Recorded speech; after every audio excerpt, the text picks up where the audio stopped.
ये केस उन केसों में गिने जाते हैं जो सिर्फ फाइलों में दम तोड़ देती है। इस कहानी में 4 साल की बच्ची की मौत होती है। लाश मिलने में लगभग 9 दिन का समय लग जाता है। इस मामले में पुलिस से लेकर डॉक्टर्स तक पर सवाल उठे थे। माता पिता पर भी बच्ची की मौत को लेकर शक हुआ, लेकिन आज तक ये पता नहीं चला कि बच्ची की मौत का कारण क्या था। कहानी में आगे बढ़ने से पहले अगर आप हमारे चैनल पर नए आए हैं तो चैनल को सब्सक्राइब जरूर करें ताकि हमारा हौसला बढ़ता रहे। बात है तारीख 20 जुलाई 2005 के दिन मैक्सिको सिटी में मॉरिसियो गेवरा और लिसेट फ्रा नामक पति पत्नी को एक बच्ची हुई। उसका नाम रखा पॉलेट फ्रा। लेकिन बदकिस्मती से इस बच्चे की शारीरिक रूप से कुछ दिक्कत थी। वह सही से बोल नहीं पाती थी। इनकी एक बड़ी बेटी थी जो पॉलेट से 3 साल बड़ी थी। उसका नाम लिसेट जूनियर था। समय बीतता गया, परिवार का हंसी खुशी जिंदगी बीत रहा था। फिर दिन आया 22 मार्च 2010। अब पॉलेट 5 साल की और लिसेट जूनियर 8 साल की हो गई थी। कई दिनों से पूरी फैमिली कहीं घूमने नहीं गए थे, तो सबने प्लान बनाया और उसी दिन यानी 21 मार्च को ट्रिप पर गया। दोनों बच्चियां अपने पिता के साथ एक ट्रिप पर निकली, जबकि उनकी मां अपनी एक दोस्त अमाडा के साथ किसी और ट्रिप पर गई। रात के करीब 9 बजे तक पूरा परिवार घर वापस आ गया था। फिर सभी ने मिलकर डिनर किया और अपने अपने कमरे में सोने के लिए चले गए। बच्चियों की मां लिसेट फ्रा उन्हें बिस्तर पर सुलाने के लिए देर रात तक जागती रही। मॉरिसियो गेवारा मैक्सिको के जाने माने बिजनेसमैन थे और लिसेट फ्रा भी नौकरी पेशा महिला थी। इसलिए दोनों ने बच्चियों की देखभाल के लिए 2 काम वाली रखी थी, जिसे हम लोग नैनी भी कहते हैं। वे दिन भर बच्चों की देखभाल करती, फिर बाद में अपने घर लौट जाती थी। अगले दिन यानी 22 मार्च 2010 को जब दोनों नैनी ने बच्चों के देखभाल के लिए घर आई, लेकिन जैसे ही एरिका नाम की नैनी ने पॉलेट फ्रा के कमरे में जाकर उन्हें ढूंढा तो वह कहीं नहीं मिली। एरिका ने फिर यह बात दूसरी नैनी को बताई कि पॉलेट फ्रा को मैंने पूरे घर में ढूंढा, लेकिन वह कहीं नहीं मिली। फिर दोनों ने घर के बाहर पॉलेट को ढूंढना शुरू किया, लेकिन पॉलेट उन्हें कहीं भी नहीं मिली। जिसके बाद उन्होंने मॉरिसियो और लिसेट को फोन करके पूरी बात बताई। जैसे ही ये दोनों को ये बात पता चली, वैसे ही वे दोनों घर पहुंच गए। उसने भी पॉलेट को सभी जगह देखा और उसके कमरे को भी चेक किया, लेकिन इस बार भी निराशा ही हाथ लगा। मॉरिसियो गेवरा ने अपनी बहन को अपनी बेटी पॉलेट के लापता होने की सूचना दी। फिर उसने अधिकारियों को सूचित किया। फिर बाद में मेयर अल्फ्रेडो डेल माजा ने attorney of the state of Mexico लॉबर्टो बाज को सूचित किया। सूचना मिलते ही पुलिस मौके पर पहुंची। पुलिस ने तो सबसे पहले पूछा कि आप लोगों ने पूरे घर में अच्छे से तलाशी की है कि नहीं। तो पॉलेट के परिवार ने दावा किया कि वे उसे अच्छी तरह ढूंढे हैं, लेकिन वह नहीं मिली। तब पुलिस 5 बार अपार्टमेंट की अच्छे से जांच की, लेकिन पॉलेट कहीं नहीं मिली। घर को देखकर लग रहा था चोरी या अपहरण का दूर दूर तक मामला नहीं है। ताले के साथ कोई छेड़छाड़ नहीं हुई थी और खिड़कियां दरवाजे सब ठीक हैं। पॉलेट के बिल्डिंग से जाने या ले जाने का कोई सबूत नहीं मिला। दरअसल यह पति पत्नी जिस अपार्टमेंट में रहते थे उसकी बिल्डिंग काफी ऊपर थी, इसलिए एक बात तो साफ थी, बच्ची खुद से कहीं और नहीं जा सकती थी। और तो और उसे बोलने में भी दिक्कत थी। पुलिस ने बिल्डिंग के बाकी अपार्टमेंट को भी अच्छे से खंगाला, लेकिन फिर भी पॉलेट उन्हें कहीं नहीं मिली। परिवार ने 2 कुत्ते भी पाल रखे थे। अगर उस रात कोई अनजान शख्स उनके घर आया भी होता तो कुत्ते जरूर भौंकते, लेकिन किसी ने भी कुत्तों के भौंकने की आवाज नहीं सुनी थी। उधर माता पिता पॉलेट को लेकर इतने चिंतित हो गए थे कि पॉलेट की तस्वीर और उसकी उम्र, रूप, रंग और शारीरिक विकलांगता के बारे में जानकारी के साथ पोस्टर भी जारी किया। फेसबुक और ट्विटर के माध्यम से भी लोगों से अपील की कि अगर उन्हें पॉलेट के बारे में कोई भी जानकारी मिलती है तो कृपया करके उन्हें बताएं। उन्हें हर हाल में अपनी बेटी चाहिए थी। शाम को लिसेट फ्रा ने कथित रूप से अपहरणकर्ता को टेलीविजन के माध्यम से एक संदेश जारी किया, जिसमें उसने अपनी बेटी को उसे वापस करने के लिए कहा, यह कहते हुए कि उसे एक शॉपिंग सेंटर या भीड़-भाड़ वाली जगह पर छोड़ दे और उसके खिलाफ कोई कार्रवाई भी नहीं होगी। घोषणा के बाद उसने पॉलेट का फोटो टेलीविजन और सार्वजनिक परिवहन पर लगवाए। मॉरिसियो ने मीडिया में भी अपनी बेटी को वापस करने की मांग की। उन्होंने बताया कि 22 मार्च की सुबह वह काम पर गए थे जब पॉलेट गायब हो गई थी। मामला मीडिया तक पहुंच गया था। इसे एक हाई प्रोफाइल केस माना जा रहा था। मीडिया जब भी आसपास के लोगों से इसे लेकर सवाल करती तो सभी लोग अलग अलग बात बताते। धीरे धीरे ये मामला अटॉर्नी जनरल तक भी पहुंच गया। उन्होंने इस केस में काफी रुचि दिखाई। उन्होंने पुलिस को ऑर्डर दिया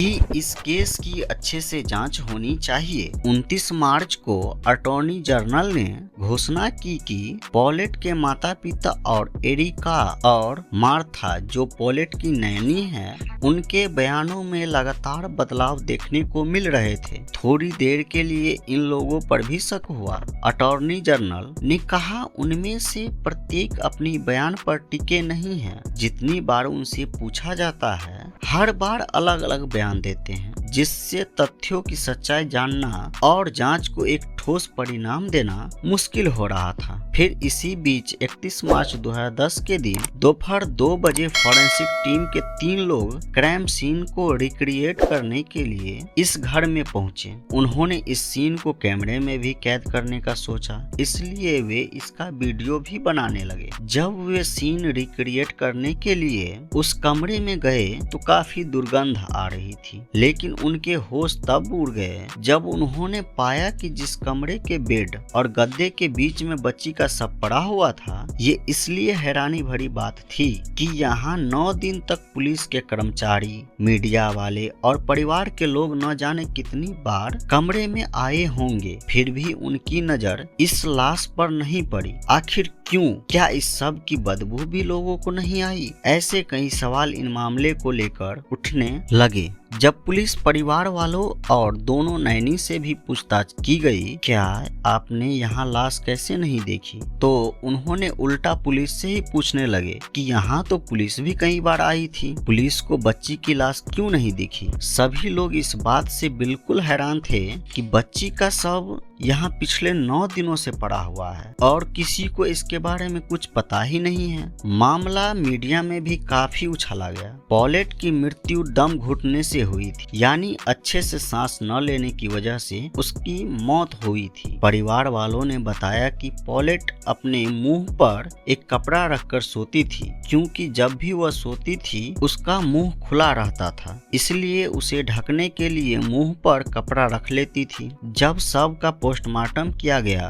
तो पता चला कि उसने अपनी मृत्यु से कम 5 घंटे पहले खाना खाई थी। उसके दोनों गालों पर आयताकार चिपकने वाली कपड़े के 2 हिस्से मिले थे। इसके अलावा बाएं कोहनी और घुटने पर चोट के निशान थे। हालांकि कोई जोर जबरदस्ती या यौन हिंसा का कोई मामला नहीं लग रहा था। पहले पोस्टमार्टम में डॉक्टर ने बताया कि बच्ची की मौत 28 मार्च 2010 को हुई है। जब बच्ची का पोस्टमार्टम किया गया वहां भी डॉक्टरों की लापरवाही देखी गई। पहले बताया कि बच्ची की मौत 28 मार्च को हुई है, लेकिन बाद में कहा कि बच्ची की मौत 21 से लेकर 26 मार्च के बीच हुई है। रिपोर्ट में यह भी था कि उन्हें शरीर में किसी भी तरह की दवा या जहरीले पदार्थ का निशान नहीं मिला जिससे बच्ची पर कोई असर हुआ हो। रिपोर्ट के ये मामला काफी पेचीदा और कंफ्यूजन भरा लगने लगा था, जिसके बाद अटॉर्नी जनरल खुद यह मामला बंद करना चाहते थे। उन्होंने यह बोलकर मामला बंद करना चाहा कि हो सकता है बच्ची नींद में करवट लेने के बाद गड्ढे और बेड के बीच फंस गई और दम घुटने से उसकी मौत हो गई।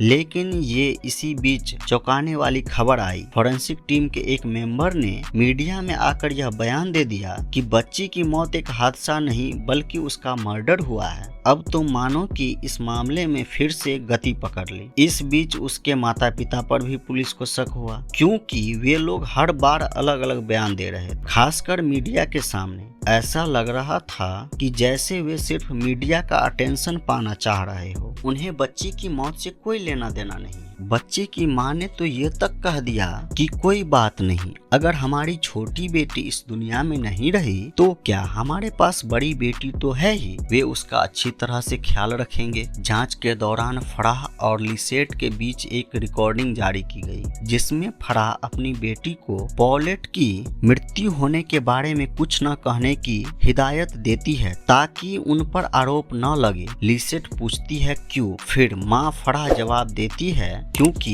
बेवजह वह हम पर शक करेंगे। पहले तो फराह पुलिस से इस बात से इनकार किया और कहा कि रिकॉर्डिंग एडिट की गई थी, इसलिए ऐसा लग रहा है कि वह अपनी बेटी से कोई भी जानकारी छिपाने के लिए कह रही थी। हालांकि बाद में उन्होंने स्वीकार किया कि ये वही शब्द थे जो उन्होंने कहे थे। उन्होंने कहा, मैंने अपनी बेटी से बातचीत की थी लेकिन इस संदर्भ में नहीं जो इस रिकॉर्डिंग में दिखाया गया है। फराह की एक करीबी दोस्त अमाडा, उस पर भी पुलिस को शक हुआ क्योंकि बच्चे के लापता होने के तुरंत बाद ही कई दिनों तक उनके अपार्टमेंट में रहने आई थी। क्योंकि फराह मानसिक रूप से बहुत कमजोर हो गई थी, उसे किसी अपने की सहानुभूति की जरूरत थी, इसलिए वह वहां रहने आई थी। अमाडा पॉलेट के कमरे में ही सोती थी, जिसे पुलिस द्वारा सुरक्षित नहीं किया गया था, जबकि यह क्राइम सीन था जिसे पुलिस के द्वारा सील करना चाहिए था। जिस समय वह वहां रही उस दौरान बिस्तर को रोजाना सही करते थे और किसी ने लड़की के शरीर या चादरों पर खून के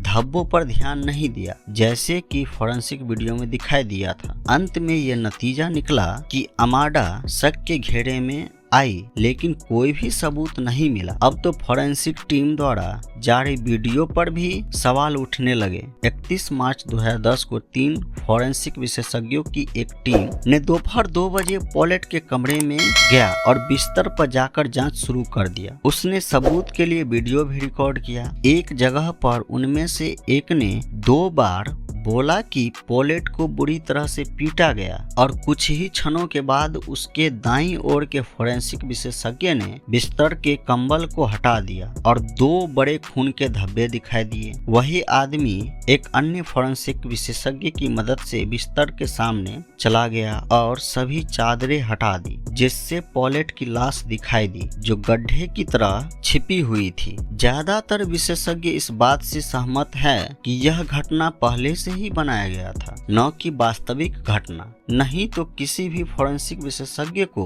यह कैसे पता चल सकता है कि किसी भी सबूत के मिलने से पहले पॉलेट को पीटा गया था। इस मामले को अब लगभग 14 साल बीत चुके हैं, लेकिन अभी तक यह केस अनसुलझा ही है, क्योंकि अंत तक पता ही नहीं लग पाया कि बच्ची की मौत की असली वजह क्या थी। 6 अप्रैल को पॉलेट के शरीर को मैक्सिको सिटी के पेंटियन फ्रैंकेस डी सैन जोकिम में दफनाया गया। अंतिम संस्कार जुलूस को फराह ने ही नेतृत्व किया था, जिसमें गवारा परिवार का कोई भी सदस्य उपस्थित नहीं था। 7 साल बाद 3 मई 2017 को पॉलेट के शव को खोदकर निकाला गया और उनका अंतिम संस्कार किया गया, क्योंकि पुलिस का मानना था कि अब ये शव जांच के लिए पर्याप्त नहीं है।